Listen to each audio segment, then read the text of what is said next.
Hi guys, welcome back to my channel.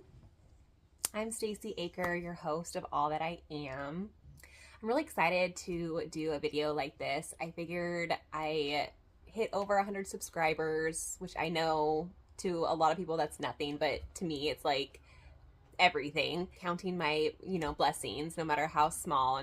I feel so grateful that there's even like a little over 100 of you that even tune in and care.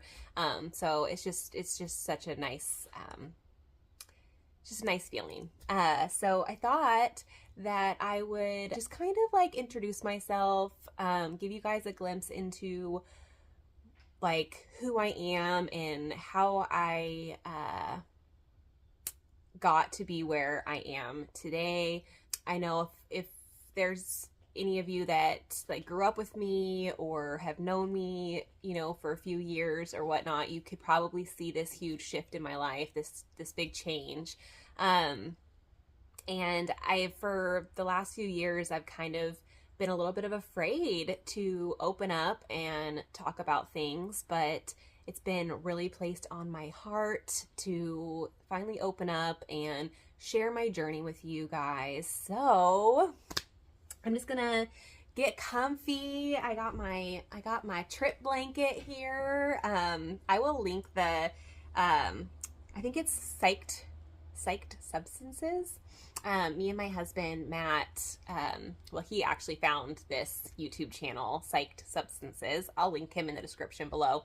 But basically what he does is he goes through different like psychedelic, I don't want to say drugs, but psychedelic plants and things like that.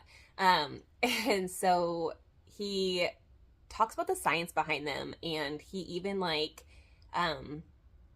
shows you, like he'll take mushrooms and like show you kind of the effect of them, and it's all for like science and learning to understand these medicines and how they work with our body, and how if you're not careful and doing things with caution and with intention, you can create like an addictive habit and things like that. So it's just a really cool YouTube channel and lots of good information in there. And he creates these trip blankets. They're so soft. So get comfortable, get your beverage. I left my coffee over here.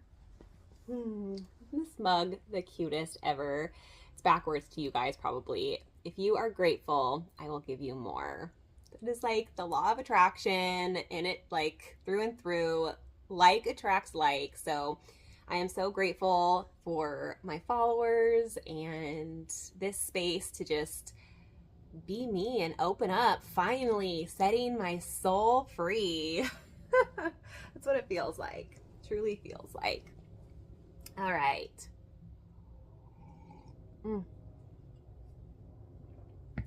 Go ahead and light some incense, just setting the mood. I grabbed my heart chakra incense this morning because we all could use a little heart opening.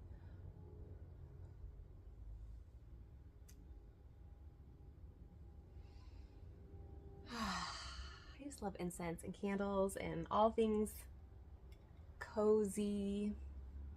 As you can tell, we're not quite into fall, but your girl is ready for fall. Okay. So I don't really know like totally where to start. I didn't really plan this out too much. I just felt really called to start like just opening up and sharing my journey, because I know we're all on this ascension journey. We're all on this awakening journey. We've all woken to truths that we weren't aware of before. I know a lot of my little like inner circle have gone down so many rabbit holes and things like that. And so I just want to create a safe place to start talking about the things that we've endured over the last few years and seen, things that people just don't really want to talk about.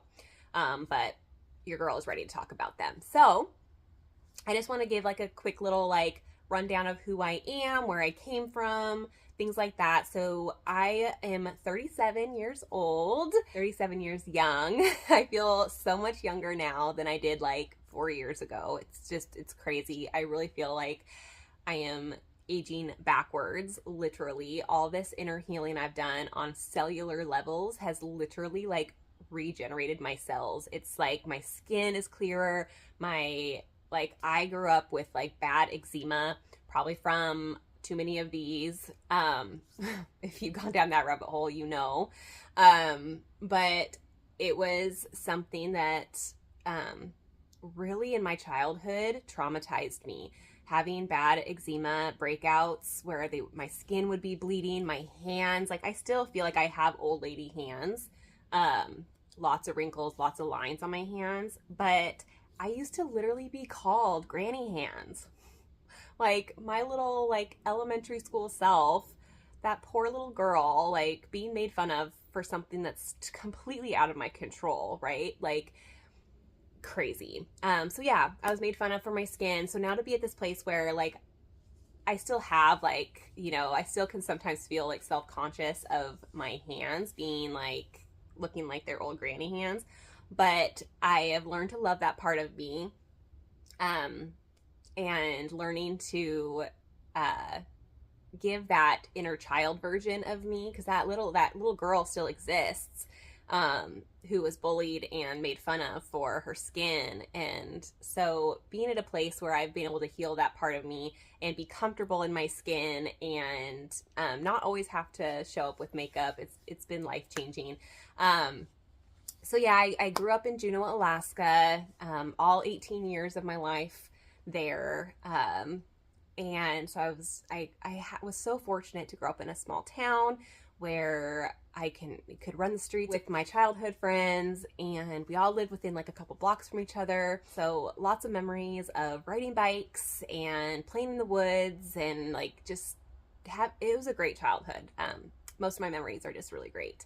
And then right after high school, I moved to Washington State, started cosmetology school, graduated cosmetology school, and started my hairstylist career. It wasn't until, so that was 2007 that I graduated cosmetology school. And I did not feel comfortable doing hair color, so I just went right into like Great Clips franchise. Was there for a few years, different locations. It wasn't until 2011 when I started picking up color again, going into classes and relearning major coloring like balayage and things like that. And then I was fired from that job for such horrible reasons. Like it felt really horrible in the time, but it is such a blessing now when I look back on it. It was like, what the hell is this? Like, what is this happening to me? Everybody else is doing this exact same thing. Even the manager was doing it for me, and I'm the one that got fired for it. So it was just like an unfortunate accident, I guess. But it forced me to become a freelance hairstylist, and I started renting spaces at different salons. And then I started that was when my hair career was super taking off. I was flying to LA and taking 3-day courses and all that kind of stuff. I felt like I was on top of the world at this point. My career was going well. I was planning my wedding. I had just gotten engaged, and just life seemed so good. I was on the right path and blah, blah, blah. Spirit said no. Spirit said no. I got pregnant, which at the time I really thought I couldn't have kids. Probably a little TMI, but I wasn't wasn't very protective of that from happening. Even with the boyfriend that I had prior to my husband, we didn't practice protection. So I really thought 7 years of, no protection, I really thought I couldn't have kids. So This was like a huge surprise for Matt and I, and baby girl arrived in 2019, and I had to take a huge step back from doing hair. I worked just very minimally. It didn't seem right to basically like pay somebody else, like work to pay somebody else to raise my kid. So I worked very minimally. I was taking her to work with me because I was in a salon where I had the freedom to do that. It was a little challenging, not gonna lie, with having like, she wasn't like an infant, but nonetheless, she was a baby under a year old, and just like, whew, it was tough. Anyways, so we had her try to work a little bit, and it just kept like things just weren't like working out the way that I thought. We bought our first house shortly after her birth. That was so exciting. Our first home, and that was in October of 2019. We bought our first home, fully fenced yard, like checked so many boxes. And then 2020 hit. Yep. We're going to talk about 2020, you guys. If you know, you know. The dreaded 2020, the pandemic.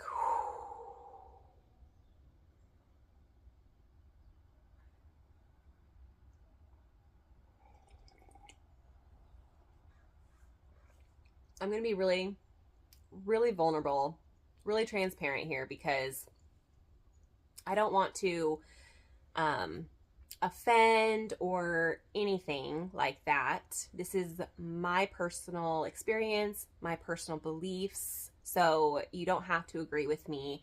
If you lived out a different experience, that's okay. That's your experience to share. I'm not trying to take away from your experience in these, last 4 years by any means, but this is what I experienced. This is what came into my awareness at this time. And so yeah. I'm not gonna lie, you guys, I was scared. I was scared the first 2 weeks when the pandemic happened. So I mean, I even like called my dad and was like, Dad, what do you really think of this? Is this really something to be, worried about? Should I be going and getting food? Like, there was so much fear mongering in the media that it was sick. But at this point, I wasn't awake. So I was scared. I mean, I did the mask thing, followed all the protocols, followed the rules like a good little girl. And, but after 2 weeks, things just really didn't make sense anymore. And that was my awakening. I was like, what are we doing? This makes absolutely no sense. So much was closed down, and the things that were still open were like alcohol, convenience stores, and pot shops. And I mean, don't get me wrong, like, I smoke pot, but like these certain things that were still open while like small businesses were closed down, restaurants were closed down, like things that helped the economy thrive were shut down, but like these random little things were still like open. And like churches were closed down and all this stuff. So it really didn't make sense to me.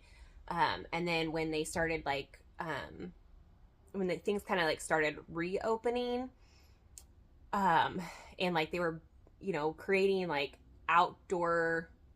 indoor spaces to eat, and like you had to wear a mask to walk into the restaurant and to your booth or seat, but then you could take it off. Like, nothing made sense anymore to me. Nothing. It was all absurd. And I was like walking around, like, if you know, when you start waking up and the people around you are still like zombies and asleep, and you're like, where am I? Why can't you see what I see? That's really where I was, is like I had so much like anger, and I could see things a certain way, thinking like everybody else, like it was black and white to me, like, hello people, like that's what my inner, insides were saying. And I just wanted to shake people. And from about like 2020 to 2022, I was super boisterous. Like I was sharing every meme, lions not sheep, don't be a sheep, like you name it, like really tearing down the other side of people that weren't seeing things the way that I was seeing them. And I'll own it. Like looking back on it, like, holy crap. Like I just like word vomited on people. I was like, nope, my way is the only way. Like, all those things. And, so I want to start, like, we're going to talk about spiritual awakening, okay? And everybody's journey is a little bit different, but there's a lot of similarities in most people's awakenings. Mine just happened to be a lot of the conspiracy stuff. Like, I want to, this is going to be really funny. And if you don't believe in this kind of stuff, then, just disregard it. That's your prerogative, okay? But one of the biggest things that came into my awareness was globe earth versus flat earth. And I remember being at the salon that I was at before COVID. So I should say that. So before the pandemic, I was at a salon, and then it just was too much. And I ended up my husband created a full service salon in our garage so I could take the clientele that didn't want to deal with all the, governmental mandates and all that kind of stuff. They didn't want to deal with that either.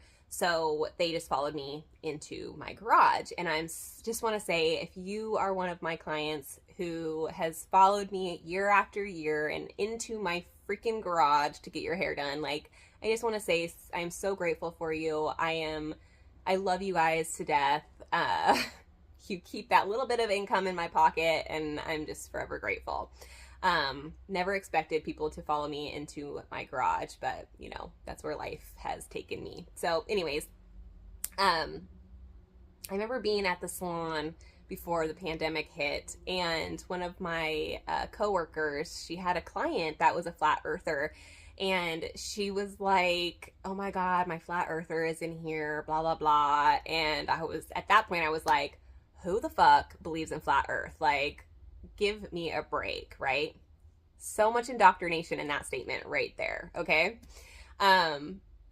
So it's ironic that this is one of the first things that came into my awareness was this like globe versus flat earth theory. And your girl dived deep into flat earth. And I am just going to say it right now. You cannot get me to believe the globe theory anymore. I have gotten to a place where I'm at peace with mine, and I don't care that other people don't agree with me. At first that was like, I was like, you have to see it this way. And now I'm just like, if you don't want to see it that way, you don't see it that way. It's probably both and at the same time. So, so I was like so deep into all of these conspiracy theories and learning things that I have never learned before, spiraling me into this state of like questioning everything. Anything that I was like programmed to believe, because that's what the school system was really there to do. It's just programming you to view things a certain way. They're literally giving you information to memorize and become your truth. It does not mean it's the truth. Okay, I want to make that very clear. It does not mean that it's the truth. And when I started homeschooling, I can't remember what year it was that I started homeschooling. I think it was like 2021. Maybe 2020, 2021. Anyways, started homeschooling. I found a really good curriculum that was like faith-based, but not like one religion. And it was funny, we were going through history and we got to like the creation part of history. And I was like, oh, this is going to be interesting. I wonder how they're going to teach this. Because in public school, creation is the Big Bang, we evolved from monkeys, yada yada. But if you believe in spirituality or religion, you know that there's a higher being, God, source, universe that created us, right? So there's a lot of hearsay, back and forth between that, and that's okay. We live in a polarity planet, duality. There's two sides to everything. If you start going down any rabbit hole, you'll eventually come out the other side seeing both sides. So we got to the part of creation, and it was going over the Darwin theory, and then it also talked about Sir Isaac Newton's version of creation. And there was one line at the end. So one, it talked about both sides. It talked about faith-based creation, but it also talked about like Darwin's theory and like things like that, evolution from monkeys and whatnot.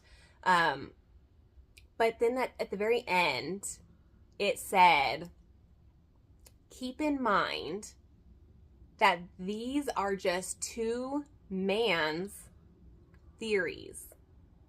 They are not truth. And when I read that, it was like it gave me such a peace in my heart, because that is the truth. That is the truth. That there is aspects on both sides that are the truth. It's not just one way. And the history that we are being fed through school systems are just man's theory, right? They were just trying to navigate this world just like we are, and it was just certain people were deemed high enough up to make this like a solidified truth to then like share on, right? But you can do your own due diligence and research both sides, and you can see the truth in both of them. So it's like there's no right or wrong answer here. There's just what resonates with you, what feels good to you. And so going back to like flat earth theory, I will never try to explain to people why I believe this anymore, because people can't humble themselves enough to see it from your version. They're only going to like reiterate what they just know in their programming.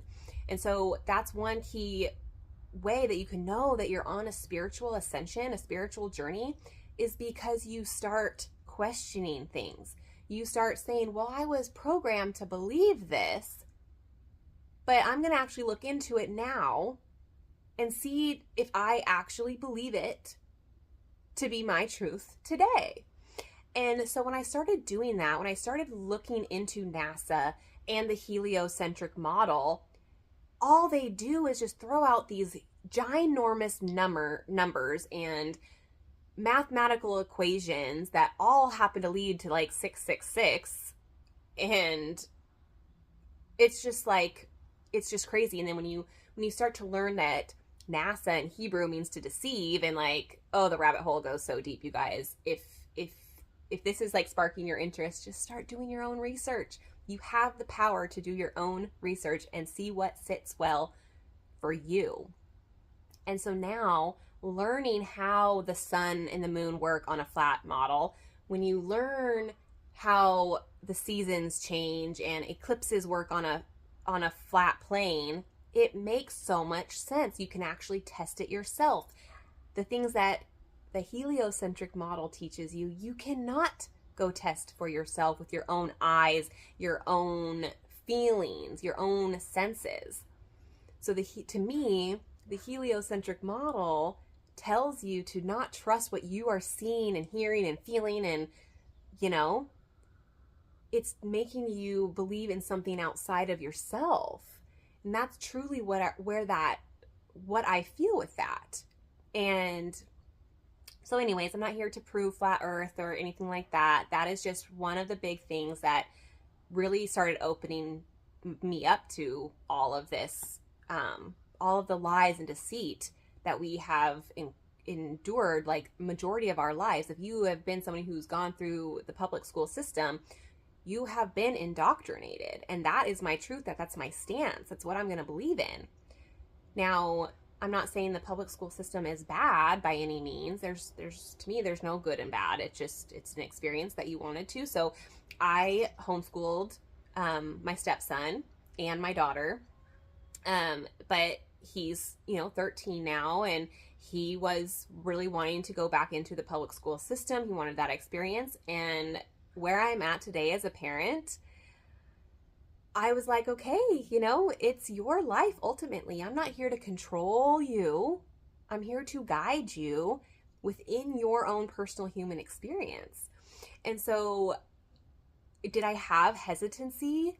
Absolutely. What I know in my heart that, knowing who like owns the public school system, who created the public school system, what he believed in. I want a world of thinkers, I want a world of workers, not a world of thinkers. That's who owns the public school system, guys. You are literally being programmed to be employees. Like, it's just crazy. But anyways, I was like, okay, it's your experience. That's what you want to experience. Who am I to stop you from experiencing what you want to experience in this life, right? So he went back into public school, and his grades are so good. He's making friends. Like, he's thriving. So I'm not saying that you can't thrive in public school and that public school is a bad thing. You have to do what you feel is right for you and your family, and that's it. And getting to a place where you don't really care what other people think, that's your top sign that you are doing the work, because it is really hard to get to that stage. So let's backtrack just a little bit. I felt really called to making a connection with God again. I didn't really grow up going to church that much. My dad grew up Catholic. I don't know if my mom even grew up going to church or anything. I believe she said she was baptized, but wasn't super into the church and whatnot. But so I didn't grow up religious or anything. It wasn't until about maybe 6th grade or so, me and my childhood best friend, she kind of wanted to start going to church, and I think it was her older sister's friend was in the church. And so we started going to church and youth groups and things like that. And what's interesting is we were just talking not that long ago about that journey and how we both remember when we first started going, and remember we were in 6th grade, young little girls. Okay. And the first thing that they were talking about was the rapture, and the book of Revelation, and God, it was so scary. And we were both yeah, that was so fear-based. And learning, so when I started awakening, I was like, oh my God, I gotta find God. Oh my God, I need God in my life. I'm gonna go to hell if I don't find God, blah, blah, blah. And so where's the first place that you think that's where God is the church. So I was like, I need to go back to church. Matt, my husband, didn't grow up religious at all. And so when I started making this switch and thinking I'm going to go to hell because I don't have a relationship with God and all this kind of stuff, he was I'm not going to church.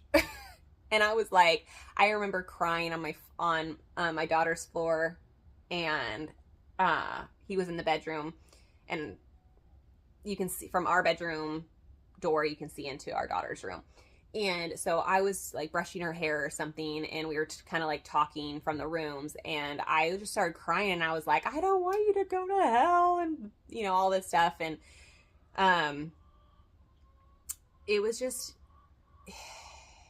was really heavy and emotional. And at that time, I just was following what I was supposed to be doing. I went to church with the kids for the first couple times myself. And then he came a couple times, and he still, there was things in church that rubbed him the wrong way, gave him such a bad vibe. But I was so delulu. I was no, God is in church. We need to be in church. And granted, I'm not saying all church is bad. or anything like that. Like there was aspects of church I really loved. Like I loved the community. I loved that in general, most like Christians are very like kind and supportive and like just good people in general. And my kids were having a good time, and uh, so it was really good for a while. And then um, until it wasn't. Like I remember sitting at church and we were listening to the sermon, and I don't know, I should find it, but I don't remember what the scripture was that the pastor was speaking on, but it was like, um, it was talking about so much hate and like, I will hate my brothers and sisters, and like it was just the craziest thing. And like, and I will, love God above my children, and like it's just kind of like weird. And Matt was like, I can't get behind that. Like my kids are everything to me. And so I was like, at that time I was like, babe, I don't think you're understanding it, blah blah blah. And then it wasn't till like a year later that scripture kind of came back around, and I saw it from a different perspective, and I was like, oh my God, this isn't of the God that I serve. No, no, no. And so then I started going down the rabbit hole of religion, and that's where it all changed for me. And that's what's kind of interesting. I just want to kind of point out is I have a lot of acquaintances, friends that went right down the conspiracy rabbit holes with me. We can agree on so many things.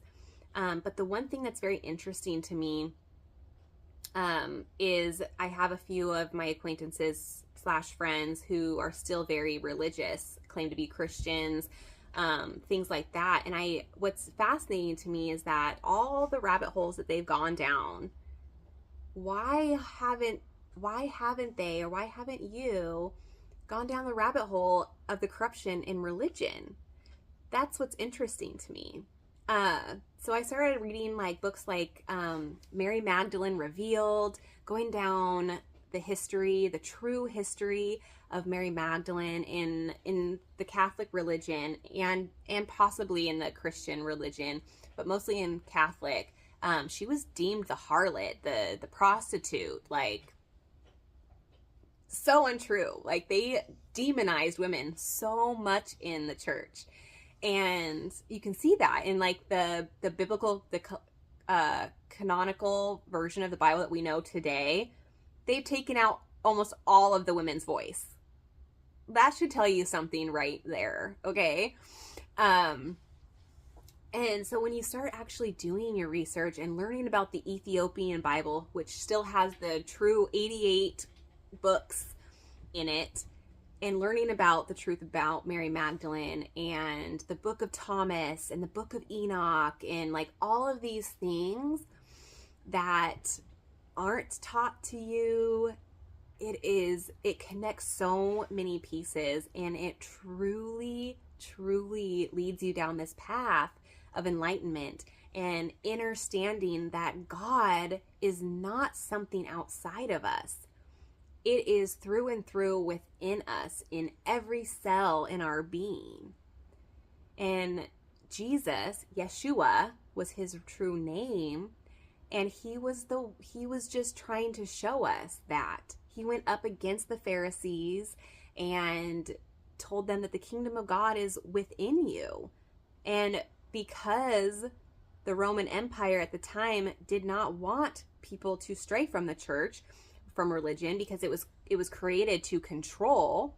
Because if you actually look down the history of religion, Christianity didn't even exist as we know it today until like 400 years after Yeshua's death. So Jesus was not Christian. He was not of religion. Love was his religion, and he was trying to show people that you need to love everybody unconditionally, no matter what. And so it's fascinating that in the Christian religion, there's so much judgment. They place so much judgment on people that are not like them. And that's not what Jesus was teaching. Jesus's teachings was to love thy neighbor as thyself, which means to literally love everybody you encounter as you would love yourself. So there's no place for judgment, because then you're judging yourself, because we are all one.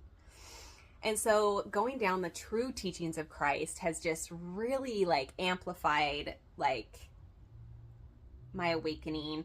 And so I really like encourage you guys, if you've been like kind of on this, like certain things aren't really like feeling right to you, like just start reading things that are not like shoved in your face as truth. Look at the other things that have been like hidden. There's so much hidden truth in this reality. It's there for you to research and to understand for yourself. So going through the whole church thing, it literally put like so much pressure on our marriage. My poor husband, he is such a rock star. I have so much love for that man, because it has been a roller coaster. My awakening has been such a roller coaster, and he has just kind of, for the most part, just jumped on the ride with me. And even though I'm always like 2 steps ahead of him on things, and so there's always this like period of time where I feel so crazy, the things that come into my awareness, things that I dream about, and then I research them, and like just following my intuition and letting God, source, universe really just like lead me, and not second guessing certain things, not questioning like why I'm supposed to be looking at this stuff, just trusting that I'm doing it for a purpose, like a higher purpose, right? And so such a roller coaster. He isn't always on the same page with me for a while, until something within him clicks, and then he's like, oh, I see where you were seeing that. And so we've really had to learn to give each other space, or I've had to really learn to give him space, and learning like going down like the learning about human design has really been super helpful, because we're both projectors by human design, which means that we are seers. We see things a lot differently than others. And when learning our strategy in life is to wait for the invitation. And so learning that, like before I learned that, I would read stuff and I would be so excited, like a kid on Christmas. Like I was reading the book The 3 Waves of Volunteers by Dolores Cannon, and all of the aha moments were coming, and I was like, oh my god, this makes sense. Oh my god, like, babe, you have to let me read this to you. And it was like non-stop, because I didn't have anybody else in my life, really, in my everyday life, to like word vomit this stuff to. And so I was like, well, you got to listen to it, right? Because you're my husband. Well, that's not really always the case. Hey, Editing Stacy here. I just wanted to insert this little clip. I realized as I was editing that I didn't really finish this little point that I wanted to make about the projector and waiting for the invitation. So I'm just going to insert it here real quick. What I was saying was I was reading the Dolores Cannon book, and I had all these aha moments, and I would go word vomit them to my husband. And what I learned in waiting for the invitation, per my human design as a projector, is that if I wait for him or whoever to come ask me, hey, what have you been reading lately? Or, they are, inviting themselves in to my world. So then I am able to speak about what I am learning. And because I waited for his invitation, he was open to receiving it. But when I didn't have the invitation from somebody, and I would just, word vomit all of my information that I was so excited about, they were so closed off. They weren't able to receive what I was trying to say. So it's been super helpful learning about my human design, to wait for the invitation, to wait for people to come to me and ask me things. that just shows that they're open to receiving the information. So I just wanted to add that in here so that made sense. Okay, back to the program. We can keep things to ourselves for a while, and we can just learn, and it can be lonely. Don't get me wrong. I went through what people would call depression multiple times because it feels so lonely knowing and understanding things that others just are so blind to. It's a really lonely place. But you grow so much when you seclude yourself and hermit and kind of shut out the outside world and let yourself just be in your own thoughts, in your own world. It's a super important place to be. That's where a lot of the shadow work happens, is in those moments where people would deem it kind of depressed, but you're just hermiting, you're just being yourself and trying to understand yourself, your own inner world. I think that's what people kind of forget, is that we all have experienced our own things in life that make us who we are today, and it creates the way that our programming, how we interact with the world, is based on how we were programmed. And your spiritual awakening is basically breaking yourself free from all of the programming. When I learned about the subconscious mind and how as a child our subconscious mind is being programmed from the age of 0 when you're born, your pure spirit, your pure source God at the time of your birth, and then up until about the age of 7, that's your programming. You are literally walking subconscious, and you are absorbing everything that your parents do, everything that your grandparents, aunts, uncles, cousins, like everybody that's in your little circle of life, that's where you're learning from. And so if you're learning from a place, if you know your parents have a not so happy marriage and are constantly fighting and things like that, you're learning about love. I'm just gonna take this as an example. You're learning about love from a place of trauma. Does that make sense? Like, so you're programming, what you're seeing and believing as a truth is that that's what relationships are supposed to look like. And then you grow up and you realize, like, your teenage years, your young adult years have a lot of these same issues that you absorbed as a child from the age of 0 to 7. And so you take that as your truth, and then you apply it in your everyday life. Does that make sense? So learning that has really been like life-changing for me, because especially as a parent, because now I'm in this place where I'm like, I'm a generational curse breaker. You probably heard that phrase being, thrown around now. And if you're a millennial, end of the Gen X and millennial, you are probably a generational curse breaker. You are doing things so differently than your parents did and their parents did. And I want to clap for you, because if that's where you're at, you are doing the hard work. And I've been in a place where I've been afraid to talk about it because I don't want to offend my parents or grandparents or anybody in my life. I love them wholeheartedly for who they are, understanding that they're human. They were making mistakes. They were trying to figure things out just like everybody else, right? And so I really want to make this very clear going forward. I have no idea if my family even watches these videos, but I just want to make it clear that I put no blame on any of you guys. I know that you were just doing your best with what you had, the tools that you had, and so there's no blame on any of that. So if you see me talking about undoing generational curses, don't take offense. It is my job to do this, and I love you guys just the same. Okay. So I am such a different parent than my parents. And what's interesting, I have to share this fun little story. I know this is getting a little bit long. We're already about 45 minutes in, but there will be a part 2 probably. So, before my daughter came to this world, I was a stepmom.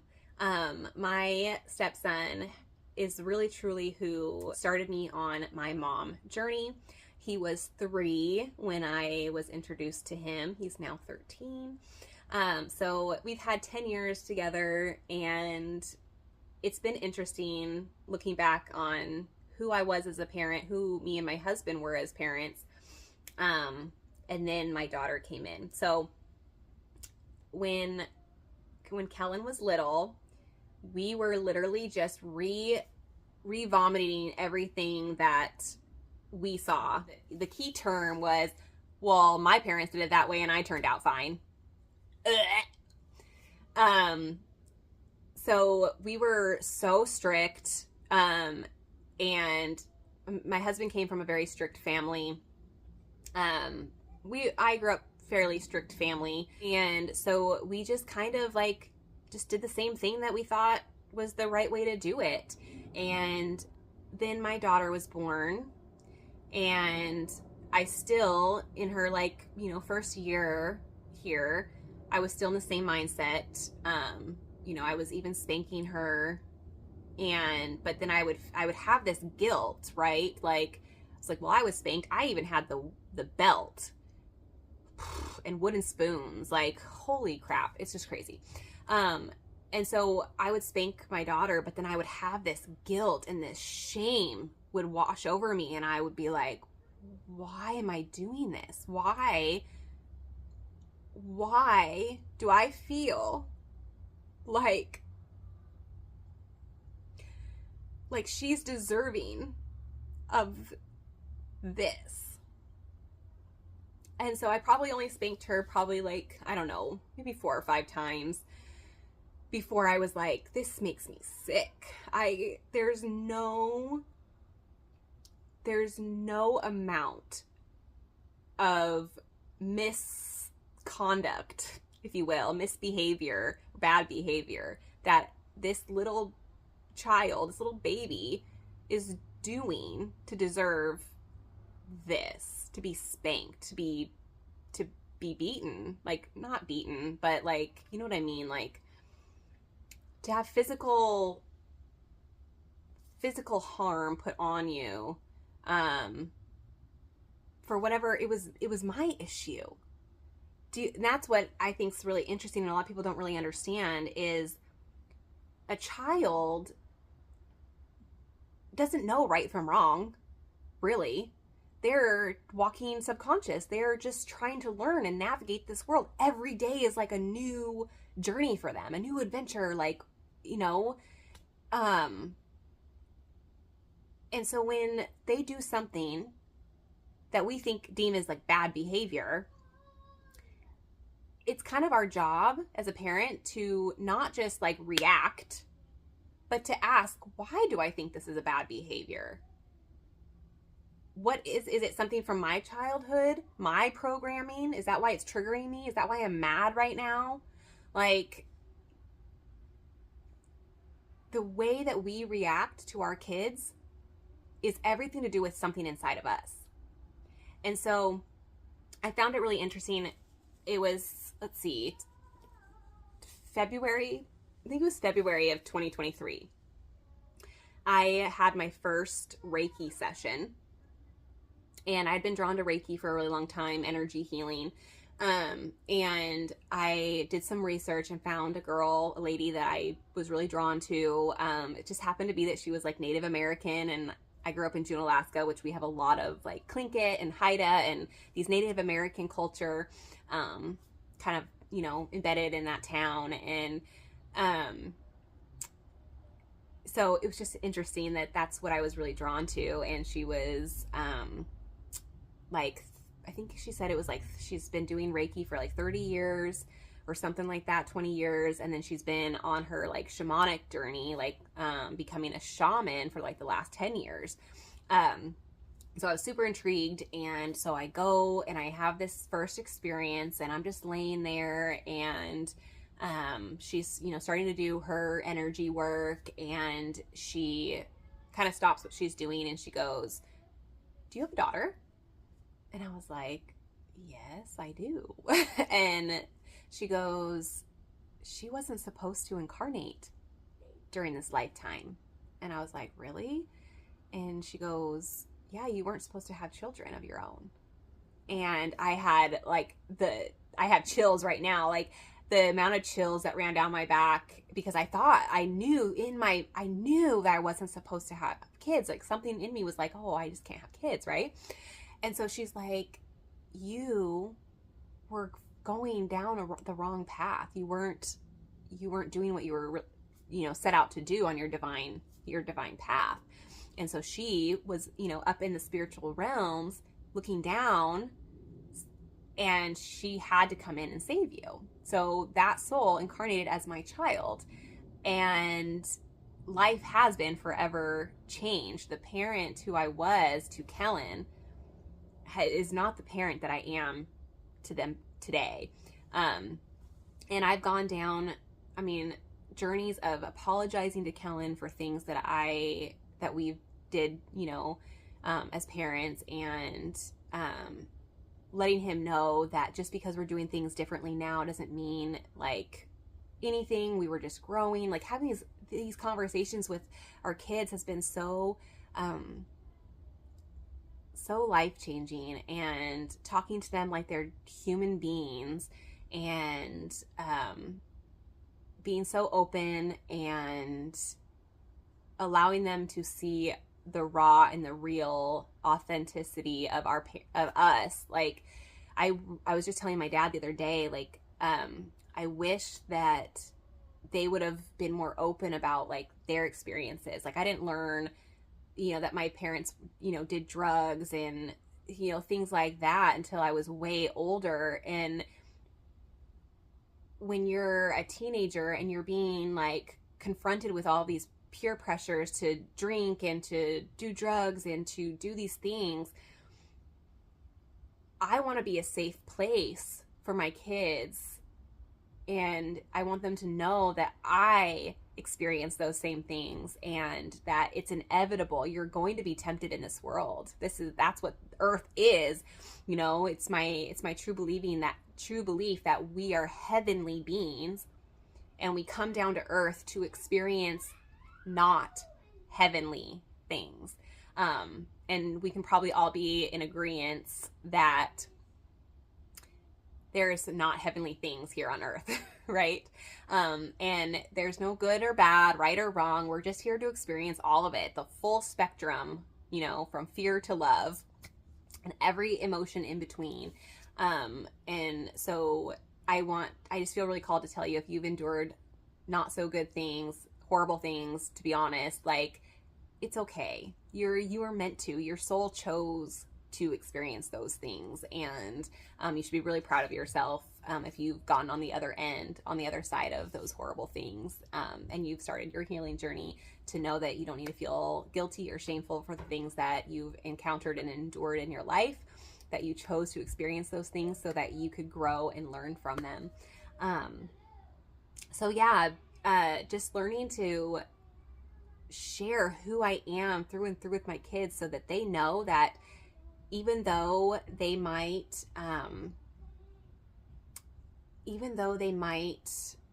still be afraid to come talk to us, but just that they have the knowing within them that they can, and that we have experienced similar things, and that we're not these perfect parents that know how to do everything right, that we're still learning as humans just the same as they are. We just had more years of experience. So yeah, I think I'm going to call this one. Stay tuned, because I kind of want to dive into where I'm at now, and how these full circle moments that I've experienced, and literally how God has been showing me. I've been asking for strength and all of this stuff to like overcome all of these things. And while I feel like, God's not granting my prayers, he's not answering me, blah, blah, blah, like, where's my strength, God? When I actually take a step back and look at my life the last few years, the things that I've had to endure, like losing what I thought was a great job in a great salon, like losing my salon family, who I thought were my salon family, who now I don't talk to any of them anymore. So it, like, there's just parts of the last 4 years that I feel like people just don't want to talk about, is like the loss. Like, so much loss. Friendships, family, clients, like, it's just crazy that we've endured so much. And so God has really put me down a path of hard things. Losing 2 business opportunities. I had a business opportunity that I was going to do sound bath healing in the beginning of 2022, or no, in the beginning of 2023. And that came to a crashing halt. I didn't know how I was going to pick up the pieces and how I was going to start life again, because I had put everything I had into this and then it was taken away from me, and I was like, why? And then I had another opportunity came and presented itself, and I started the journey of getting that created. And that was the beginning of this year in 2024. And that was also taken away from me. And what's interesting is I was just kind of re-triggered because it's been 6 months since that business split, and she just had her grand opening of the boutique. My idea. The boutique was my idea, and she opened it. And it's just, it really showed me, it triggered me into like thinking back. And to be honest, God did grant my wish. God did answer my prayer. He showed me how strong I am, how strong I truly am. That the strength is within me to rebuild each time. When that first, I mean, from 2020, I was ripped away from my salon family, a good job. I was making good money. And then I was thrown into being like a stay-at-home mom, homeschooling mom. I did do hair from home a little bit. So I was like working from home, teaching from home, and just being a stay-at-home mom. When that all happened, I was like, God, how am I going to rebuild from this? And then I was able to make ends meet here and there. Like, do I wish I had more money? All the time? Yes. But I am so grateful for all the things that I do have. But that was hard. And then the first business venture, I was like, yes, I'm so excited. I get to felt like some more meaning was going to be in my life, more income, yada, yada. And that was ripped away from me. And then I was like, how am I going to rebuild from this? But I did. And then I was, asked to be a part of this business, another business that was like so great. Everything was going so great until one day it just like freaking was taken away from me. And I was just like, why, God? And it's funny because God does have a humor. He is so funny. And he's like, I'm showing you. You do this every time. You are strong. You asked for strength. I'm showing you how strong you are. And I just like sitting here just laughing. And when that, I mean, end of February of this year is when I lost that second business opportunity. And I was just like at such a low place. Like, how is this happening to me again? What in the world am I supposed to learn from this? Stacy, you are a strong ass woman. You've been asking for strength. I'm showing you strength. I'm showing you how much strength you have. And so 6 months later, I'm still not where I, hope to be, but I am so grateful for the journey. I'm so grateful for the strength and the bravery to face the world after all of that. And like, I just know that there's so much more in store for me, and I'm just putting myself out there and starting to, create bracelets and heal my inner teenager and do things that light me up, and just following my joy. And looking on it, it's like I'm so thankful that things didn't work out, because I am not one that wants to work a 9 to 5. I want to go explore and travel, and that's what my heart's true desire is.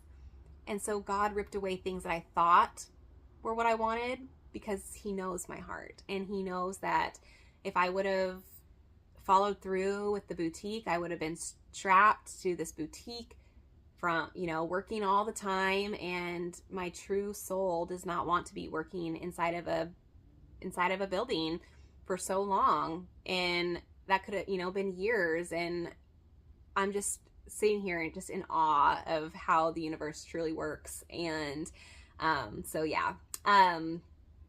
Anyways, I've had so much fun just sitting here and chit-chatting with you. It is a little lengthy, I apologize, but I just have so much to say. So much has happened in the last 4 years, and I am just so happy to finally be able to share my voice. Like I said before, I am not asking you to see how I see. I'm just hope to shed some light. I hope to spark something within you to help you start sharing your voice, or start diving into things that you've kind of been drawn to but you're kind of afraid to, things like that. So I'm going to leave it here for this one. Stay tuned for part 2 though, because I have so much more to get into about where I'm at now, and how I've kind of realized that I am super drawn to witchy things. I've been so afraid to come out and talk about witchy things, and I want to get into how the signs in my whole life have pointed me to this path, and how I'm just really excited to see how things unfold going forward. Talking about frequency and 5D, 3D to 5D, new earth, like heaven on earth, all these things I'm really, really excited to share. So stay tuned. Thank you guys so much for being here and getting cozy with me and just listening to me rant about life. In the comments if this is, if you enjoy these kinds of things. Yeah. I'm going to leave this on one last thing. Is I was asking God for so many years to show me what I'm supposed to be doing. I have asked, what is my purpose? And I kept getting this message of, you're the first one to do it. Just do it. Create your own path. And I didn't really care for that answer for the longest time. And at the time of my spiritual awakening, I only had, my cousin was really the only person I knew that was just kind of on the spiritual woo-woo side of things. And so I would just ask her, I don't know what I'm supposed to be doing. What does your day-to-day routine look like? And she would just be like, I can't really tell you. It changes every day and blah, blah, blah. And I started realizing that the spiritual people that I follow that were really kind of just helping me on this journey, they were all single. They didn't have kids. So their spiritual journey looks so different. I was trying to be and experience what these people with freedom of not having kids around and no husbands to worry about, or things like that. They just had the freedom to do whatever they want to do. And so I finally understood what I'm supposed to kind of be doing here. Is I am paving the way. I get to be the one to create how this looks, being married, having kids. And so I am really being pushed and called to just open up and be vulnerable, almost like vlog style, giving you guys a glimpse into how I create this magic in my life, and I create these spiritual practices and things like that, all while maintaining a marriage and raising kids and getting my kids involved with the things that I am doing as well. So yeah, I feel like that's my calling, is I get to pave the way. And I am sure there's a lot of you that kind of feel the same way. What am I supposed to do? What is my daily routine supposed to look like? How am I supposed to get, these meditations in and journaling and all this stuff? And so I'm here to pave the way and to show you that it's just taking little parts of your day and tweaking them here and there to make it work for you. So I'm really excited to start showing you glimpses into my day with my family and how I still get these times to myself and this self-care in. So if that's what you're interested in, give this video a like, subscribe if you haven't already, and I can't wait to take you on this journey with me. All right, guys, thanks so much. I love you, and stay tuned for part 2.